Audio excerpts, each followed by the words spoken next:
labour force, mass production.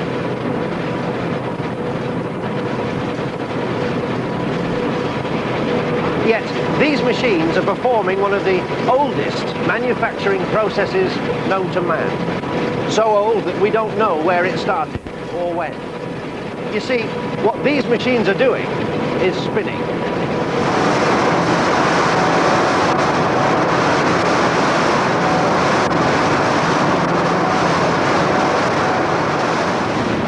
Spinning is just a way of taking the fibres of raw wool, say, or raw cotton like this, and turning them into thread. The simplest way to spin is just to take some individual fibres of the cotton, to tease them out, and pull them out like this, and to twist them between finger and thumb.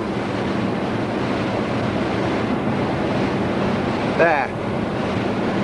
You see how the fibres are beginning to cling together to form a continuous thread or yarn.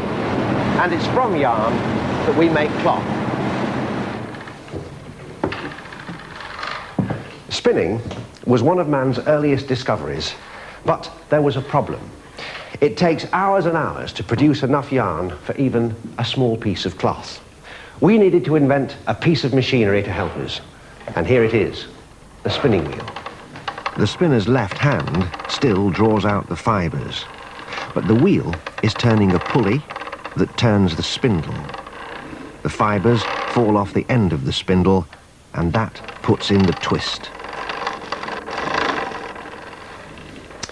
And this was how yarns of all kinds, wool, linen, cotton, went on being made. In homes all over the world, one of the best known sounds was the whirring of the spinning wheel.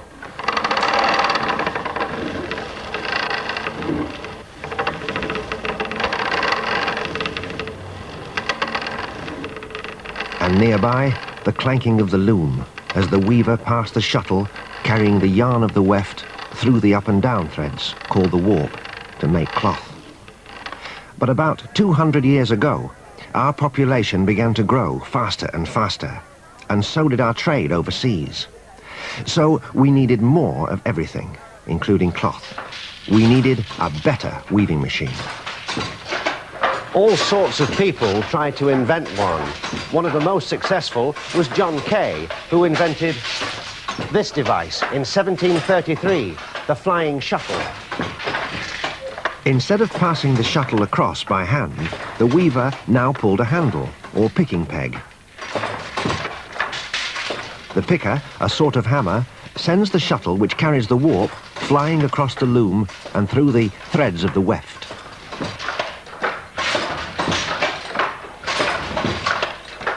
This speeded up weaving enormously. The problem now was a shortage of spun yarn. We needed a better spinning machine. The first successful new machine was the spinning jenny, invented by James Hargreaves in 1764. A long carriage is pulled back, while a wheel turns a number of spindles. The cotton falls off the end of the spindles and is twisted to make the yarn.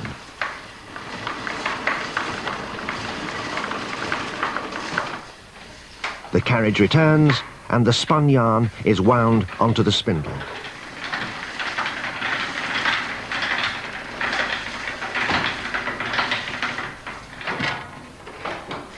There were problems, though.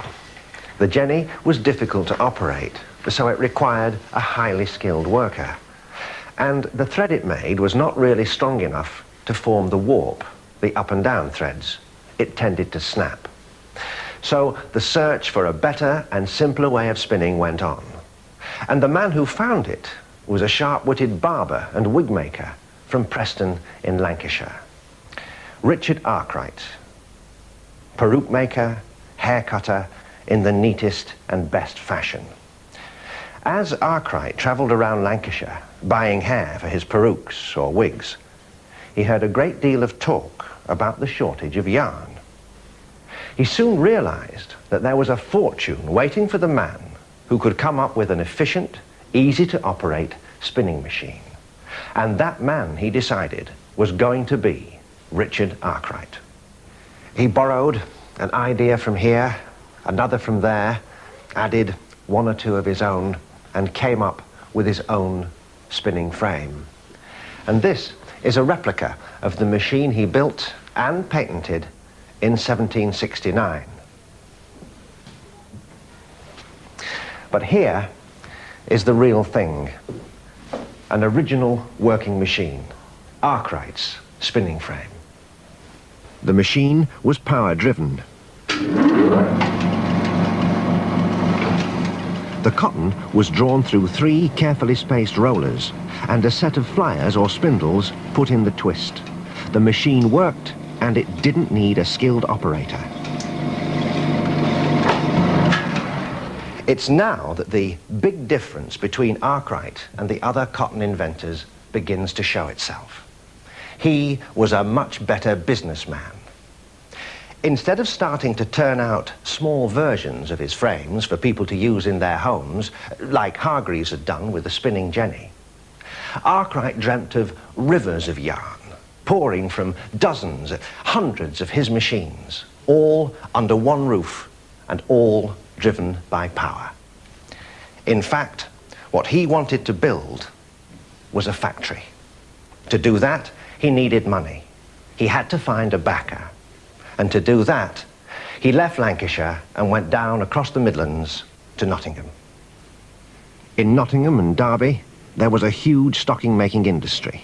The factories needed vast quantities of strong cotton yarn for their spinning frames. Jedediah Strutt was the owner of a thriving stocking knitting business.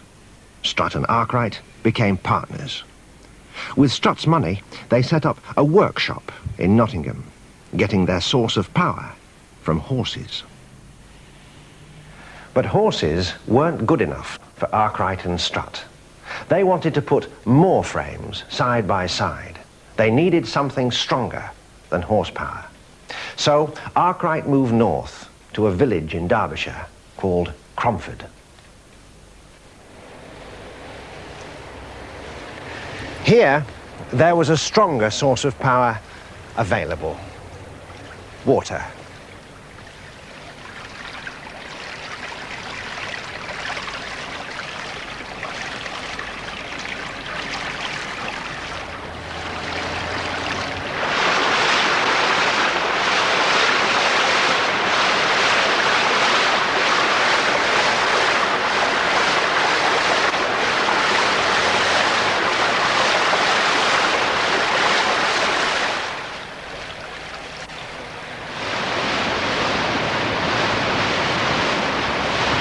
In August of 1771, Arkwright and his partners leased this plot of land and started to build. In December 1771, it was finished. And there it is, the first successful factory in the world. Originally, it had 5 stories, but the top 2 were destroyed by fire.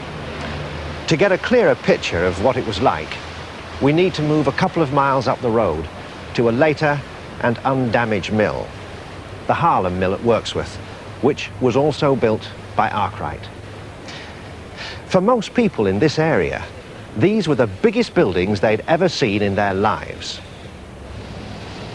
The plan and shape of those early Arkwright mills became standard for the early factories. One factory owner said, "We all looked up to him and imitated his mode of building." Basically, they were very simple rectangular blocks, 3 or more stories high and about 30 feet wide. The buildings were full of long rooms, like this one. There are rows of quite large windows down either side of the room to let in as much light as possible. You've got to imagine 2 rows of Arkwright's frames down each side of the room, all taking their power from one long central driving shaft that was hung from these beams above me. The shaft was turned by a water wheel below us.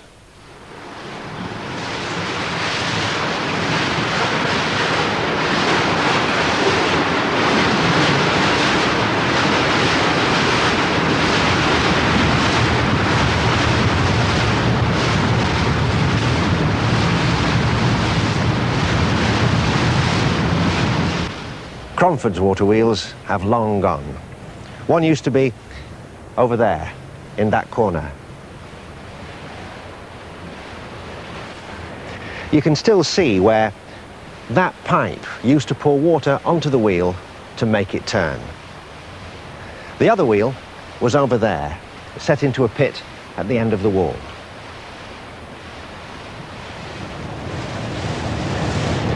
Arkwright leased not only this piece of land, but also the right to use the water that came tumbling down the hills above us. There were two main sources of water power, a drain from the lead mines and the less reliable Bonsall Brook. To store the power of this quite small stream, Arkwright built a series of dams which made a chain of ponds where he could store the water. This is one of the ponds. It's now shallow and overgrown with weeds.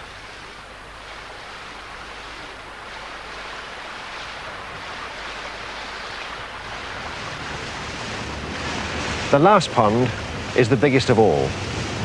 The water from the brook enters the pond across there and leaves for the mill just there, below me.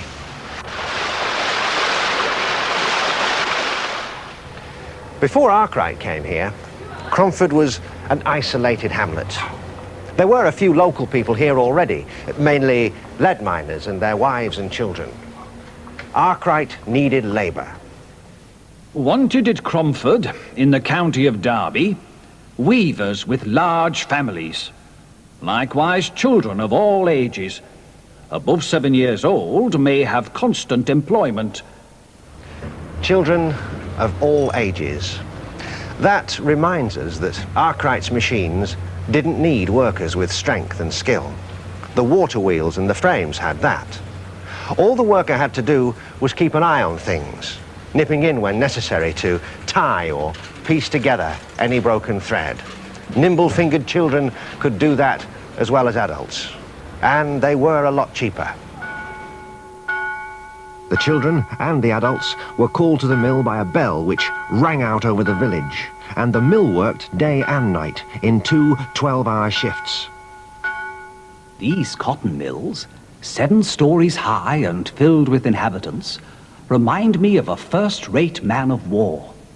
And when they are lighted up at night, they look luminously beautiful. It may have looked luminously beautiful from the outside, but inside it must have been less romantic. Working a long day shift or a long night shift, 6 days a week, day in, day out, and obeying the strict rules of the factory, or else. Any spinner found with his window open, fined 1 shilling. Any spinner found dirty at his work, fined 1 shilling. Any spinner heard whistling, fined 1 shilling.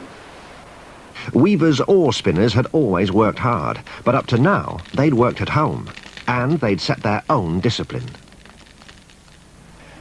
But there's no evidence that Arkwright was a cruel man, even if he was hard. He seemed to know that if his business were to prosper, he'd need to attract workers and then take care of them. He built decent homes for his workers, houses that are still good to live in 2 centuries later, solidly built of good Derbyshire gritstone. These houses here in North Street were built for his weavers and their families. At 5 or 6 in the morning, Mum and the kids would set off for the mill, leaving Dad at home, weaving yarn into cloth. That's where Dad worked, up there at the top of the house, with long windows to give him plenty of light, whilst he worked away at his loom. Arkwright also built a school, a chapel, and here in the centre of the village, this fine hotel, the Greyhound. Round it were shops, and on Saturdays, a market was held here. Astonished gentry, as well as traders, stayed in the Greyhound, marvelling at Cromford. Perhaps they might have seen the festival Arkwright staged each September, with a great parade and a feast. A festival that even had its own theme song. Ye numerous assembly that make up this throng, spare mirth for a moment and list to my song. The bounties let's sing that our master belong. At the cotton mills now at Cromford, the famous renowned cotton mills. The Cromford mills made tremendous profits, and soon Arkwright was building more. At Matlock, just up the river, in Nottinghamshire, Lancashire, and even far away Scotland. Within only 6 years of starting up at Cromford, Arkwright was employing over 5,000 people, and in 1787 he became Sir Richard Arkwright, High Sheriff of Derbyshire.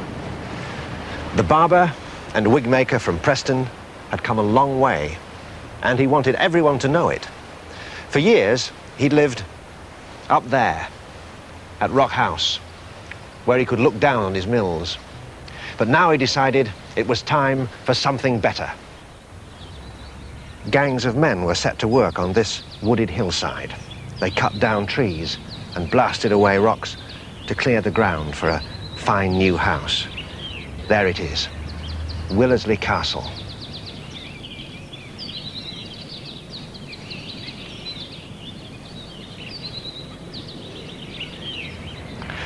But Willersley Castle never became Arkwright's home. He died on the 3rd of August, 1792, before he could move in. He was 59 years old. Arkwright was an inventor and an innovator, but above all, he was a businessman. He made a system work. He was important to us because of what you see here today. It may not look much now, but what we're looking at is the start of our world. This small, rather battered group of buildings is where mass-powered production began, with everything that meant for good or ill. If you have to pick out one man who brought the ingredients of our industrial world together, the machines, the power, the people, the organization, no one has a better claim than Richard Arkwright.